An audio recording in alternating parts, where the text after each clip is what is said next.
今次咧做呢一個葱燒餅咧，相信咧如果大家有去過台灣嘅朋友咧，都唔會陌生啦。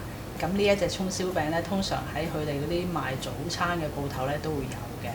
咁而佢哋嘅葱燒餅咧，通常都會用宜蘭最出名嘅三星葱啦。咁香港就冇咁容易買到啦。咁唯有用住普通嘅葱去頂住先啦。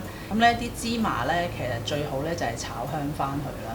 咁如果冇炒香咧，咁嗰個芝麻焗完之後咧，個香味咧就冇咁濃嘅。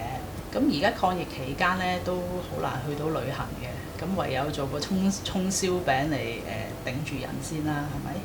咁記住 subscribe 翻我哋嘅 YouTube 頻道 Alice Lab， 同埋記住撳翻個鐘仔，咁可以咧留意到我哋最新嘅動向。咁下次見，拜拜。